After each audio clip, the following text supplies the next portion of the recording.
ಶ್ರೀ ಮಹಾಗಣಪತಯೇ ನಮಃ. ಶ್ರೀ ಗುರುಭ್ಯೋ ನಮಃ. ಹರಿ ಓಂ. ಜ್ಯೋತಿಷ್ಯ ಕಾರ್ಯಕ್ರಮಕ್ಕೆ ನಿಮಗೆಲ್ಲ ಹಾರ್ದಿಕ ಸ್ವಾಗತ. ಪ್ರಿಯ ವೀಕ್ಷಕರೇ, ವೃಷಭ ರಾಶಿ 2024ರ ವರ್ಷ ಭವಿಷ್ಯ ಕಾರ್ಯಕ್ರಮ. 2024ರಲ್ಲಿ ನಿಮಗೆಲ್ಲ ಶುಕ್ರ ದಶೆ ಆರಂಭ ಆಗುತ್ತೆ. 100%. ಶುಕ್ರ ದಶೆ ಅಂತ ಗೊತ್ತಲ್ಲ ನಿಮಗೆ. ಲಕ್ಸುರಿ, ಪ್ರಾಪಂಚಿಕ ಸುಖ, ಪ್ಲೆಜರ್, ಪ್ರಣಯ ಸಂಬಂಧಪಟ್ಟಂಥ ಸುಖ ಇವೆಲ್ಲ ಪ್ರಾರಂಭ ಆಗುತ್ತೆ. ಹೇಗೆ ಅನ್ನುವಂಥ ವಿಚಾರವನ್ನು ಈ ವಿಡಿಯೋದಲ್ಲಿ ನಾನು ನಿಮ್ಮ ಜೊತೆಗೆ ಡಿಸ್ಕಸ್ ಮಾಡ್ತೀನಿ. ನೀವು ಕೃತಿಕಾ ನಕ್ಷತ್ರ 2, 3, 4ನೇ ಪಾದ, ರೋಹಿಣಿ ನಕ್ಷತ್ರ, ಆಮೇಲೆ ಮೃಗಶಿರ ನಕ್ಷತ್ರ 1, 2ನೇ ಪಾದ ಆಗಿದ್ರೆ ನೀವು ವೃಷಭ ರಾಶಿ ಜಾತಕರು. ಗುರುಜಿ ನನ್ನ ಹತ್ರ ಡೇಟ್ ಆಫ್ ಬರ್ತ್ ಇಲ್ಲ ಅಂದಾಗ ಹಸ್ತ ಸಾಮುದ್ರಿಕ, ಮುಖ ಸಾಮುದ್ರಿಕ ಶಾಸ್ತ್ರನೂ ಇದೆ. ಕೈ ನೋಡಿ ಹೇಳುವಂಥ ಶಾಸ್ತ್ರ ಹಸ್ತ ಸಾಮುದ್ರಿಕ ಶಾಸ್ತ್ರ. ಇಲ್ಲ ನೀವು ರಾಶಿ ಭವಿಷ್ಯವನ್ನೇ ನೋಡಬೇಕು ಅಂದಾಗ ನಿಮ್ಮ ನಾಮ ನಕ್ಷತ್ರದಂತೆ ಕೂಡ ನೀವು ರಾಶಿ ಭವಿಷ್ಯವನ್ನು ನೋಡ್ಬೋದು. ಇವಾಗ ನಿಮ್ಮ ಹೆಸರು ಈ ಅಕ್ಷರದಿಂದ ಸ್ಟಾರ್ಟ್ ಆಗಿದೆ, ಇಂದ್ರ ಅಥವಾ ಇಂದ್ರಾಣಿ ಆ ಥರ ಹೆಸರು. ಅಥವಾ ಉ ಅಕ್ಷರ ಉಮಾ, ಎ ಅಕ್ಷರ, ಆಮೇಲೆ ಓ ಅಕ್ಷರ, ಎ ಅಂದಾಗ ಏಕಾಂತ, ಓ ಅಂದಾಗ ಓಂಕಾರ, ವ ಅಂದಾಗ ವನಿತಾ, ವಿ ಅಂದರೆ ವೀಣಾ, ಉ ಅಂದರೆ ಉದ್ವಿತ, ವೇ ಅಂದರೆ ವೆಂಕಟ್ ಅಥವಾ ವೆಂಕಟೇಶ, ಓ ಅಂದಾಗ ಉದ್ವಿತ, ಆ ಥರ ಓ ಅಕ್ಷರ. ಈ ಎಲ್ಲ ಅಕ್ಷರಗಳಲ್ಲಿ ನಿಮ್ಮ ಹೆಸರು, ಇನ್ನೂ ಅನೇಕ ಹೆಸರುಗಳು ಬರುತ್ತೆ. ನಾನು ಎಕ್ಸಾಂಪಲ್ ಮಾತ್ರ ಹೇಳಿದ್ದೀನಿ, ಪ್ರತಿಯೊಬ್ಬರ ಹೆಸರು ಕೂಡ ಹೇಳೋಕ್ಕಾಗಲ್ಲ. ಅದಕ್ಕೆ ಇ, ಉ, ಎ, ಓ, ವ, ವಿ, ಉ, ವೇ, ಓ ಈ ಅಕ್ಷರಗಳಲ್ಲಿ ನಿಮ್ಮ ಹೆಸರು ಸ್ಟಾರ್ಟ್ ಆಗಿದ್ರೆ ನೀವು ವೃಷಭ ರಾಶಿ ಜಾತಕರು. ಈ ವರ್ಷದಲ್ಲಿ ನಾನು ಹೇಳಿದೆ ನಿಮಗೆ ಶುಕ್ರ ದಶೆ. ಹಂಗಾದ್ರೆ ಹಣ ಇನ್ವೆಸ್ಟ್ಮೆಂಟ್ ಮಾಡ್ತೀರಾ, ಹಣವನ್ನು ಕೆಲವರು ಬೆಳೆಸ್ತೀರಾ. ಅವಾಗ ಇನ್ವೆಸ್ಟ್ಮೆಂಟ್ ಮಾಡಬೇಕಾದ್ರೆ ಟೋಟಲ್ ನಂಬರ್ 6 ಇರಬೇಕು. ವಿತ್ ಡ್ರಾಯಲ್ ಮಾಡಬೇಕಾದ್ರೆ ಟೋಟಲ್ ನಂಬರ್ 8 ಇರಬೇಕು. ನಿಮಗೆ ಲಕ್ಕಿ ನಂಬರ್ಸ್ 2024ಅಲ್ಲಿ 6 and 8. ನಿಮಗೆ ಶುಭ ಬಣ್ಣ ಹಸಿರು ಮತ್ತು ನೀಲಿ. ಶುಭ ದಿನ ಬುಧವಾರ ಮತ್ತು ಶುಕ್ರವಾರ. ಈ ವರ್ಷ ನೀವು ಲಕ್ಷ್ಮಿ ಮತ್ತು ವಿಷ್ಣುವನ್ನು ಆರಾಧನೆ ಮಾಡೋದ್ರಿಂದ ವೃಷಭ ರಾಶಿ ಜಾತಕರಿಗೆ ಬಹಳ ಅನುಕೂಲಗಳು ಆಗುತ್ತೆ ಅನ್ನುವಂಥ ವಿಚಾರವನ್ನು ನಾನು ತಿಳಿಸ್ತಾ ಈಗ ವರ್ಷ ಭವಿಷ್ಯವನ್ನು ತಿಳಿಸ್ತೀನಿ. ಈಗ ವರ್ಷ ಭವಿಷ್ಯವನ್ನು ಹೇಳಬೇಕಾದ್ರೆ ಬಹಳ ಮುಖ್ಯವಾಗಿ 4 ಗ್ರಹಗಳನ್ನು ತಗೊತೀವಿ. ಗುರು, ರಾಹು, ಕೇತು, ಶನಿದೇವರು. ಯಾಕಂದರೆ ಇವರು ದೀರ್ಘಕಾಲದವರೆಗೆ ನಮ್ಮ ಮೇಲೆ ಪ್ರಭಾವವನ್ನು ಬೀರುವಂತಹ ಗ್ರಹಗಳು. ನಮ್ಮ ಮೇಲೆ ಅಲ್ಲ, ಇಡೀ ಸೃಷ್ಟಿಯ ಮೇಲೆ. ಗುರು 1 ವರ್ಷಕ್ಕೆ 1 ರಾಶಿಯಿಂದ ಮತ್ತೊಂದು ರಾಶಿಗೆ ರಾಶಿ ಪರಿವರ್ತನೆ. ಶನಿದೇವ 2 ವರ್ಷಕ್ಕೊಂದ್ಸಲ 1 ರಾಶಿಯಿಂದ ಮತ್ತೊಂದು ರಾಶಿಗೆ ರಾಶಿ ಪರಿವರ್ತನೆ. ರಾಹು ಕೇತುಗಳು 1.5 ವರ್ಷಕ್ಕೊಂದ್ಸಲ 1 ರಾಶಿಯಿಂದ ಮತ್ತೊಂದು ರಾಶಿಗೆ ರಾಶಿ ಪರಿವರ್ತನೆ. ಆದ್ದರಿಂದ ಈ ಗ್ರಹಗಳ ಪ್ರಭಾವ ಅತಿ ಹೆಚ್ಚಾಗಿರುತ್ತೆ. ಮತ್ತು ಶುಕ್ರ ದಶೆ ಅಂದರೆ ಹೇಗೆ? ಶುಕ್ರ ಅಂತೂ ಒಂದೊಂದು ತಿಂಗಳಿಗೆ ರಾಶಿ ಪರಿವರ್ತನೆ ಆಗ್ತಾನೆ. ನೋಡಿ, ಶುಕ್ರ ಉಚ್ಚವಾಗುವಂತಹ ರಾಶಿ ಯಾವುದು? ಶುಕ್ರ ತುಂಬ ಬಲಿಷ್ಠವಾಗಿರುವಂತಹ ರಾಶಿ ಯಾವುದು? ಮೀನ ರಾಶಿ. ಮೀನ ರಾಶಿಯಲ್ಲಿ ರಾಹು ಸಂಚಾರ ಆಗ್ತಾ ಇರೋದ್ರಿಂದ ವೃಷಭ ರಾಶಿಯವರಿಗೆ ಶುಕ್ರ ಬಲ ಬಂದಷ್ಟು ಬಲ ಬರುತ್ತೆ. ಶುಕ್ರ ಲಾಭಸ್ಥಾನದಲ್ಲಿ ಸಂಚಾರ ಆದಂಗೆ ರಾಹು ಲಾಭಸ್ಥಾನದಲ್ಲಿ ಸಂಚಾರ. 11ನೇ ಮನೆ ಅಂದರೆ ಏಕಾದಶ ಸ್ಥಾನ ಅಂತ ಹೇಳಲಾಗತ್ತೆ. ಬರುವಂಥದ್ದು. ಎಲ್ಲಿಂದ ದುಡ್ಡು ಬರುತ್ತೆ? ಅನೇಕ ಕಡೆಯಿಂದ ದುಡ್ಡು ಬರುತ್ತೆ. ಕೆಲವರೆಲ್ಲ ಸ್ಟಾಕ್ ಮಾರ್ಕೆಟಲ್ಲಿ ಇನ್ವೆಸ್ಟ್ಮೆಂಟ್ ಮಾಡಿರ್ತೀರಾ. ಯಾವ ಸ್ಟಾಕ್ಗಳಿಗೆ ಹಣ ಹೂಡಿಕೆ ಮಾಡಬೇಕು ಅನ್ನುವಂತಹ ನಾಲೆಜ್ ಕೊಡ್ತಾನೆ ರಾಹು. ಹಣವನ್ನು ಇಂಪ್ರೂವ್ಮೆಂಟ್ ಮಾಡ್ತಾನೆ. ಸಮಯಕ್ಕೆ ಅನ್ನ ಪರಬ್ರಹ್ಮ ಅಂತೀವಿ. ಸಮಯಕ್ಕೆ ಒಳ್ಳೆಯ ಆಹಾರ, ಪಾನೀಯಗಳು, ಸ್ವೀಟ್ಸ್ ಇವೆಲ್ಲ ಕೂಡ ನೀವು ಸ್ವೀಕಾರ ಮಾಡ್ತೀರಾ. ಕೆಲವರು ಬರೀ ಸಂಬಳ ಒಂದೇ ಇರಲ್ಲ, ಬೇರೆ ಬೇರೆ ಇನ್ಶೂರೆನ್ಸ್ ಮಾಡ್ತೀರಾ, ಕೆಲವರು ಟ್ಯೂಷನ್ಸ್ ಮಾಡ್ತೀರಾ, ಕೆಲವರು ಟ್ರೇಡಿಂಗ್ ಮಾಡ್ತೀರಾ, ಕೆಲವರು ಇಂಟರ್ನ್ಯಾಷನಲ್ ಇಂಪೋರ್ಟ್ ಆ್ಯಂಡ್ ಎಕ್ಸ್ಪೋರ್ಟ್ ಮಾಡ್ತೀರಾ. ಅಂಥವ್ರಿಗೆಲ್ಲ ಅತಿ ಹೆಚ್ಚು 2024ರಲ್ಲಿ ಧನ ಲಾಭ ಆಗುತ್ತೆ. ನಿಮಗೆ ರಾಹು ಮಹಾದಶ ನಡೀತಾ ಇರಬೇಕು, ಇಲ್ಲ ಶುಕ್ರ ಮಹಾದಶ ನಡೀತಾ ಇದ್ರೆ ಇವೆಲ್ಲ ಫಲಗಳು ಪ್ರಾಪ್ತಿಯಾಗುತ್ತೆ. ನಿಮ್ಮ ಪತಿ, ನೀವು ಸ್ತ್ರೀ ಜಾತಕರಾಗಿದ್ದರೆ ಅವ್ರಿಗೆ ಆರೋಗ್ಯ ಸಮಸ್ಯೆ ಇದ್ದರೆ ಅವರ ಆರೋಗ್ಯ ಸಮಸ್ಯೆಗಳು ಸಾಲ್ವ್ ಆಗುತ್ತೆ. ನೀವು ಪುರುಷ ಜಾತಕರಾಗಿ ವೃಷಭ ರಾಶಿಯವರಾಗಿದ್ದರೆ ನಿಮ್ಮ ಪತ್ನಿಗೆ ಏನಾದರೂ ಅನಾರೋಗ್ಯ ಇದ್ದರೆ ಅವರ ಆರೋಗ್ಯ ಸಮಸ್ಯೆ ಸಾಲ್ವ್ ಆಗುತ್ತೆ. ಮಕ್ಕಳಿಗೇನಾದರೂ ಆರೋಗ್ಯ ಸಮಸ್ಯೆ ಇದ್ದರೆ ಅದು ಕೂಡ ಮಾಯ ಆಗುತ್ತೆ, ಇಂಪ್ರೂವ್ಮೆಂಟ್ ಆಗುತ್ತೆ. ಮನೆಗೆಲ್ಲರೂ ಆರೋಗ್ಯವಾಗಿದ್ದಾಗ ನಮಗೇನಾಗುತ್ತೆ, ನಗು, ಸಂತೋಷ ಅನ್ನೋದು ಇರುತ್ತೆ. ಆಭರಣಗಳನ್ನು ಕೂಡ 2024ರಲ್ಲಿ ನೀವು ಕೊಂಡ್ಕೊತೀರಾ. ದೇವರ ಬೇಗೆ ನಂಬಿಕೆ, ಆಧ್ಯಾತ್ಮಿಕದಲ್ಲಿ ವಿಶ್ವಾಸ. ನಿಮಗೆ ಹಣ ಹೆಂಗೆ ಫ್ಲೋ ಆಗುತ್ತೆ ನೋಡಿ. ರಾಹು ಇರುವಂಥದ್ದು ಜಲರಾಶಿ, ಸಮುದ್ರಯಾನಗಳು. ಕೆಲವರೆಲ್ಲ ಕ್ರೂಸ್ ಬುಕ್ ಮಾಡ್ತೀರಾ, ಇಂಟರ್ನ್ಯಾಷನಲ್ ಟೂರ್ಸ್ ಮಾಡ್ತೀರಾ. ಕ್ರೂಸಲ್ಲಿ ಅಂದಾಗ ಶಿಪ್ಪು, ಹಡಗುಗಳಲ್ಲಿ ಸಮುದ್ರಯಾನ ಮಾಡಿಸುವಂಥದ್ದು, ನದಿಗಳಲ್ಲಿ ಗೋವಾ ಈ ಥರ ಎಲ್ಲ ಟ್ರಿಪ್ಗಳು ಮಾಡಿಸುವಂಥವ್ರಿಗೂ ಕೂಡ ಹಣ ಲಾಭ ಆಗುತ್ತೆ. ಅದನ್ನು ಇಂಗ್ಲೀಷಲ್ಲಿ ವಯಗೆ ಅಂತೀವಿ. ಸಮುದ್ರಯಾನ, ನದಿಯ ಯಾನ, ನದಿಗಳಲ್ಲಿ ಓಡಾಡಿಸುವಂಥದ್ದು. ಎಲ್ಲಿಂದ ದುಡ್ಡು ಬರುತ್ತೆ? ಫಿಶ್ ಮಾರುವಂಥವ್ರಿಗೆ, ಸಮುದ್ರಗಳಲ್ಲಿ ಕೆಲಸ ಮಾಡುವಂಥವ್ರಿಗೆ, ಶಿಪ್ ಮೂಲಕ ಏನಾದರೂ ಸರಕು ಸಾಗಾಣಿಗಳನ್ನು, ವ್ಯಾಪಾರ ವ್ಯವಹಾರಗಳು ಮಾಡೋರಿಗೆ, ಇಂಟರ್ನ್ಯಾಷನಲ್ ಬಿಸ್ನೆಸ್ ಮಾಡೋರಿಗೆ ಧನ ಲಾಭ ಆಗುತ್ತೆ.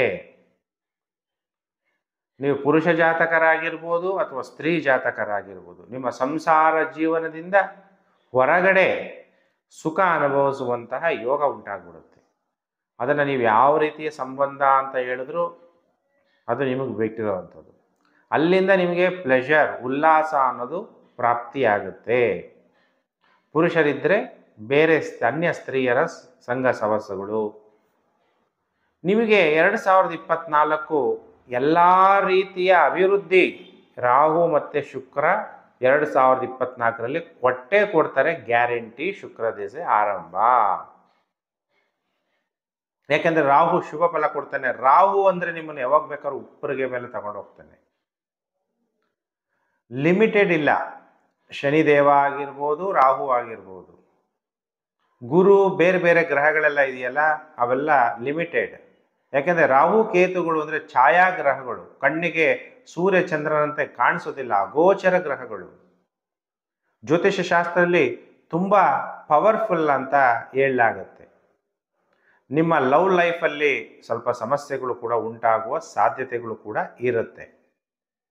ಹಾಗಾದರೆ ಗುರು ಯಾವ ರೀತಿ ಫಲ ಕೊಡ್ತಾನೆ? ಈಗ ಗುರು ವ್ಯಯ ಭಾವದಲ್ಲಿ ಇದ್ದಾನೆ. ಗುರು ನಿಮಗೆ ಎಷ್ಟನೇ ಮನೆ ಅಧಿಪತಿ? 11ನೇ ಮನೆ ಅಧಿಪತಿ ಮತ್ತು 8ನೇ ಮನೆ ಅಧಿಪತಿಯಾಗಿ ನಿಮ್ಮ ಜನ್ಮ ರಾಶಿಯಲ್ಲೇ ಸಂಚಾರ. ಕೆಲವ್ರದ್ದು ವೃಷಭ ರಾಶಿ ಇರುತ್ತೆ, ಕೆಲವರು ವೃಷಭ ಲಗ್ನ ಇರುತ್ತೆ.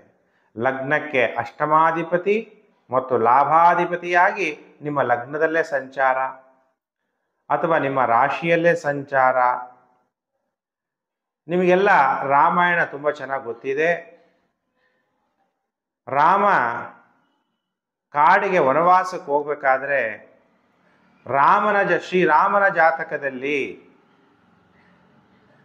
ಜನ್ಮ ರಾಶಿಯಲ್ಲಿ ಗುರು ಬಂದಾಗ ತನ್ನ ರಾಜ್ಯಭಾರವನ್ನು ಬಿಟ್ಟು ವನವಾಸ ಹೋಗ್ಬೇಕಾಗಿ ಬರುತ್ತೆ. ಅಂದರೆ ನಿಮಗೆ ಅರ್ಥ ಆಗಿರಬೇಕು, ಗುರು ಜನ್ಮ ರಾಶಿಗೆ ಬಂದಾಗ ಯಾವ ರೀತಿ ಫಲವನ್ನು ಕೊಡ್ತಾನೆ ಅನ್ನುವಂಥದ್ದು. ಸೀತೆಯ ಜಾತಕದಲ್ಲಿ ಗೋಚಾರದ ಗುರು ಜನ್ಮ ರಾಶಿಯಲ್ಲಿ ಬಂದಾಗ ರಾವಣ ಸೀತಾದೇವಿಯನ್ನು ಅಪಹರಣ ಮಾಡಿಕೊಂಡು ಲಂಕೆಗೆ ತಗೊಂಡು ಹೋಗ್ಬಿಡ್ತಾನೆ. ಹಾಗಾದರೆ ಶ್ರೀರಾಮ ಮತ್ತು ಸೀತಾಮಾತಾ ಅಂದರೆ ಲಕ್ಷ್ಮೀನಾರಾಯಣ ಅಂತೆ ಅಲ್ವಾ, ಮಹಾವಿಷ್ಣುವಿನ ಸ್ವರೂಪ. ಹಾಗಾದರೆ ದೇವಾನುದೇವತೆಗಳಿಗೆ ಅಂಥ ಸಮಸ್ಯೆಗಳು ಉಂಟಾಗುತ್ತೆ ಅಂದರೆ ನಾವು ವೃಷಭ ರಾಶಿಯವ್ರಿಗೆ ಏನಾಗ್ಬೋದು? ನಿಮಗೆ ಸಡನ್ನಾಗಿ ಟ್ರಾನ್ಸ್ಫರ್ ಆಗಿಬಿಡುವಂಥದ್ದು. ನಿಮ್ಗೆ ಇಷ್ಟನೇ ಇರಲ್ಲ, ಯಾಕಂದರೆ ಮಕ್ಕಳ ಎಜುಕೇಷನ್ ಇರುತ್ತೆ, ಅಥವಾ ನಿಮ್ಮ ಸಂಗಾತಿ ಎಲ್ಲೋ ಕೆಲಸ ಮಾಡ್ತಿರ್ತಾರೆ, ಸಡನ್ನಾಗಿ ನಿಮ್ಗೆ ಇಷ್ಟ ಇಲ್ಲದೆ ಬೇರೆ ಕಡೆ ಟ್ರಾನ್ಸ್ಫರ್ ಆಗಿಬಿಡೋದು. ಆದರೆ ಒಂದು ಶುಭ ಸುದ್ದಿ, ಗುರು ಜನ್ಮರಾಶಿಗೆ ಸಂಚಾರ ಆದಾಗ ನಿಮಗೆ ಒಂದು ಸುಂದರವಾದಂತಹ ಮಗುವಿನ ಜನನ 2024ರಲ್ಲಿ ನಿಮಗೆ ಇಲ್ಲ ಅಂದರೆ ನಿಮ್ಮ ಕುಟುಂಬದ ಸದಸ್ಯರು ಯಾರಿಗಾದರೂ ನಿಮ್ಮ ಕುಟುಂಬದಲ್ಲಿ ಮಗು ಆಗುತ್ತೆ. ನಾನು ರಾಜಕಾರಣಿ ಗುರೂಜಿ, ಪೊಲಿಟಿಕಲಿ ನನ್ನ ರಾಜಕೀಯ ಭವಿಷ್ಯ ಹೇಗಿದೆ ಅಂದಾಗ, ರಾಜಕಾರಣಿಗಳಾಗಿರ್ಬೋದು, ದೊಡ್ಡ ದೊಡ್ಡ ಅಧಿಕಾರಿಗಳು IAS, IPS, IFS, Indian forest service, Indian police service, Indian administration service ಅಂತಹ ಅಫಿಷಿಯಲ್ಸ್ಗಳಿಗೆ, ದೊಡ್ಡ ದೊಡ್ಡ ಮಿನಿಸ್ಟರ್ಗಳು, ಪ್ರೈಮ್ ಮಿನಿಸ್ಟರ್ ಜೊತೆಗೆ ಮೀಟಿಂಗ್ ನಡೀಬೋದು, ಅಥವಾ ಚೀಫ್ ಮಿನಿಸ್ಟರ್ ಜೊತೆಗೆ ಮೀಟಿಂಗ್ ನಡೀಬೋದು, ಪ್ರೆಸಿಡೆಂಟ್ ಜೊತೆಗೆ ಮೀಟ್ ಮಾಡುವಂಥ ಪ್ರಸಂಗಗಳು ಬರುವಂಥದ್ದು, ಅಥವಾ ಗವರ್ನರ್ ಜೊತೆಗೆ ಮೀಟ್ ಮಾಡುವಂಥದ್ದು. ರಾಜಕಾರಣಿಗಳು ಅಷ್ಟೇ, CMನ ಮೀಟ್ ಮಾಡಬೇಕಾಗತ್ತೆ.